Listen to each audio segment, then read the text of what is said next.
Okay, karibu tena kwenye mwendelezo wa Kali Linux installation. Mara mwisho tulipoishia nilikuwa nimeelekezwa jinsi ya kutengeneza bootable USB drive kwa ajili ya installation ya Kali Linux.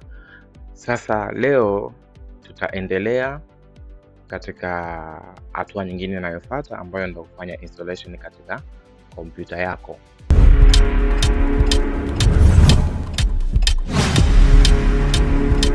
Welcome to FN90 Digital. Learn cybersecurity, ethical hacking, and how to stay safe online. Subscribe and secure your digital world. Warning: the content on this channel is for educational purposes only. Any misuse of this information is strictly prohibited.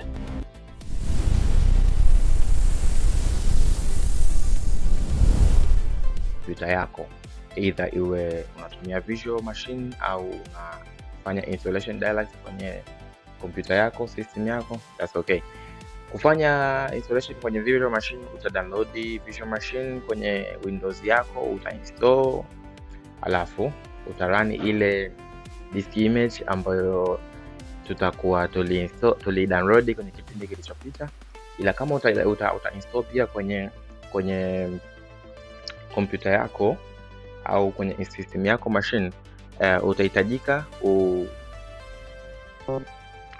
utengeneze bootable flash drive kama nilivyoelekeza katika kipindi kilichopita. Kama bado hujaona hiyo video, angalia kwenye video ambayo iliyopita kabla ya hii, then utaona hatua zinazotakiwa kuchukuliwa ili kutengeneza hiyo USB bootable flash drive kwa ajili ya Kali Linux. Okay, baada ya kutengeneza sasa USB flash drive yako ikiwa imekamilika, mara ya mwisho tulipoishia, restart kompyuta yako, alafu utabonyeza boot key. Ina depend sasa na kompyuta yako kwamba boot key yake ni ipi. Wewe utaangalia kwamba boot key gani inakuwa ina support kwa kompyuta zako. Maana kama kwa mfano HP wao wanaenda na boot key ya F9, alafu Dell wanaenda na F12. Sasa ita depend na kompyuta model number yako, then utaklik. Baada ya kuklik utachagua USB flash drive kwamba boot from USB flash drive. Then ukisha boot utapokelewa kwenye welcome screen kama hii tunavyoiona hapa mbele. Alafu tutachagua kwenye graphical installation. Alafu kitu kingine pia, hakikisha kwamba hard disk yako ina space at least kuanzia GB 30. Usifanye installation hii kama hard disk yako haina storage ya kutosha. Hakikisha ina GB kuanzia 30 na kuendelea. Sawa. Okay, ngoja tuendelee tu. Utaklik hapo kwenye graphical installation. Okay, utasubiri hapo inaanza kurun hizo data files zake ili installation ianze. Okay, so tutapokelewa na kitu kama hichi, ambapo hii option itakuja itaomba chagua lugha gani ambayo utapenda kutumia katika installation yako. Hapa sisi tumechagua English, then continue. Alafu select your location. Hapa ni location, mara nyingi ni kwa ajili ya vitu vingine, kwa mfano sana vitu vingine. Kwa kuwa hapa sasa Tanzania sisi ya kwetu haipo, tutachagua tu yote ile kuwepo, hata United States it's okay, au kama tutachagua Zambia it's okay, but I recommend tuchague United States. Then nita continue.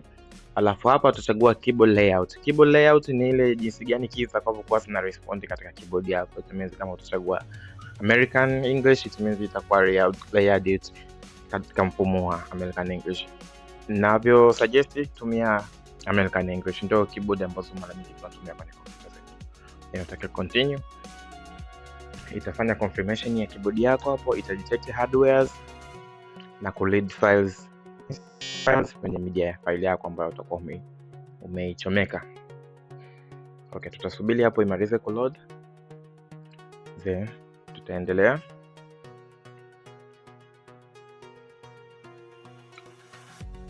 Hapo ina detect pia hardware na network katika kompyuta yako, kwa itabidi tusubiri ili inapofanya configuration na network pia.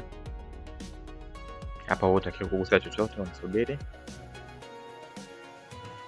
Kisha maliza itakwambia jinsi hatua za kuendelea. Kwa hapa tunasubiri kwanza tuone kinachoendelea ni nini.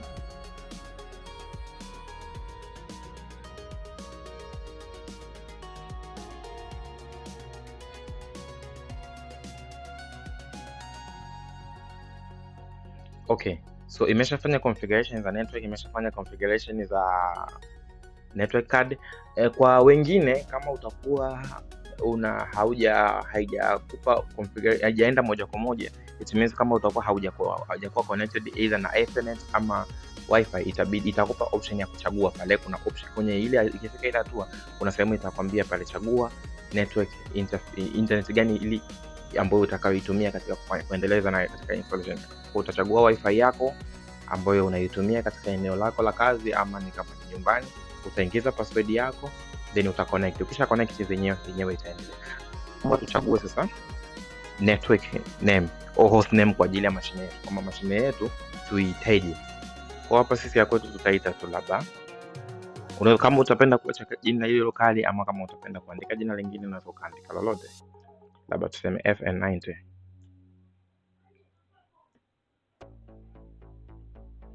Digital. Then tutaka continue. Domain name hii ndio ni jina ambalo litakufanya wewe utakapokuwa connected kwenye network yenyewe ndio itakuwa available linakuwa available katika network. Yani wewe hata kama unataka kufanya remote access katika Kali Linux yako utatumia jina hilo. Kwa sisi hapa kwetu acha tuandike labda FN90 Digital hivi.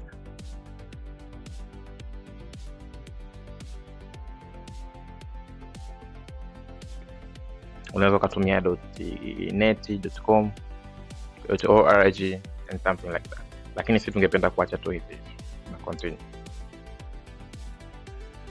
Okay, so hapa tunatengeneza user sasa, au tunaweza nikasema tunatengeneza super user ambaye ndio atakuwa ana privilege access yote ya mashine nzima au operating system nzima. Kwa hapa sisi user wetu tutaandika FN90.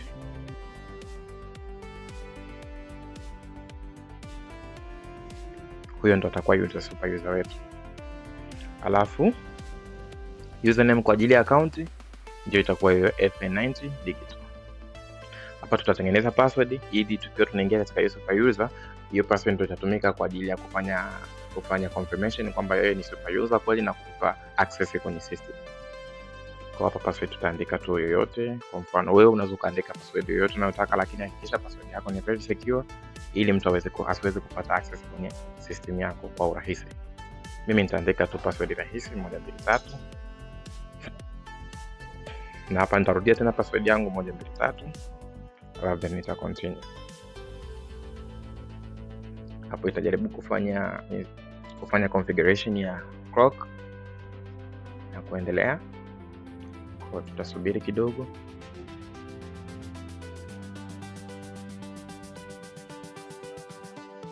Ukiwa unafanya installation ya hii Kali Linux, hakikisha uko umetulia, usiwe na haraka. Okay, so hapa inajaribu kufanya setup ya clock yetu, inajaribu kutuuliza kwamba time zone yetu ni ipi tunayotumia. Kwa kuwa sisi hapa Tanzania haipo au Dar es Salaam haipo, so tutatumia yoyote, hata tutumia hiyo Eastern ni sawa.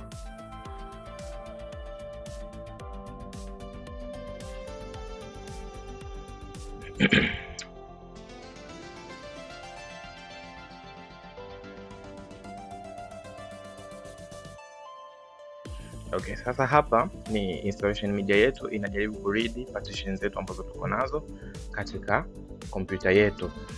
Na kitu kikubwa sana cha kuzingatia, nisikilize kwa makini. Kitu kikubwa cha kuzingatia, kwa mfano kompyuta yako tayari ina Windows, yani ina operating system ambayo inaendelea ipo, ambayo wewe diski yako ina data zako ikiwemo Windows, ikiwemo na viporo vingine ambavyo wewe unavitumia. Usikliki option ya kwanza, ya pili wala ya tatu. Hizi option achana nazo kabisa, kwa sababu ukichagua option hizi means kwamba zitachukua diski nzima. Kama unavyoona hapa, use entire disk. It means ita format hadi diski yako yote ikiwemo data files zako pamoja na Windows pamoja na chochote kile ambacho unatumia kwenye kompyuta yako kitakuwa formatted. So, option ambayo utatakiwa utumie, utakuja kwenye manual installation hapa, manual partition and configuration. Uta click continue. Tukishafika hapa sasa itakuonyesha partition zako zote ulizokuwa nazo kwenye Windows. Ndio maana nikakwambia inabidi partition zako at least ziwe, yani system yako iwe na partition at least ambayo ina nafasi at least kuanzia GB 30 kuendelea mbele. Recommended uwe na GB 50, lakini ataweza kafaa, lakini most recommended uwe na GB 50 kuendelea mbele. Kwa utachagua partition unayotaka uitumie. Hapa kutakuwa na jinsi partition nyingi. Sasa wewe utachagua partition ambayo wewe ina nafasi. Either kama utakuwa umekata partition moja kwa moja kule kabla ya kufika huku katika installation, tena hiyo ambayo ndio recommended zaidi, ukishakata partition kule juu kwenye Windows kabla hujafika kwenye installation huku, itakuwa ni vizuri zaidi. Kwenye kipindi kijacho pia nitaonyesha jinsi gani ya kukata partition kule, ili unapofanya installation hapa isikusumbue zaidi, maana kwenye kutengeneza partition hapa kuna wengine inaweza ikawasumbua wakajikuta wameformat ya disk nzima. Kwa hiyo kama utakuwa umetengeneza partition au kama utakuja tengeneza partition bado, ukifika hapa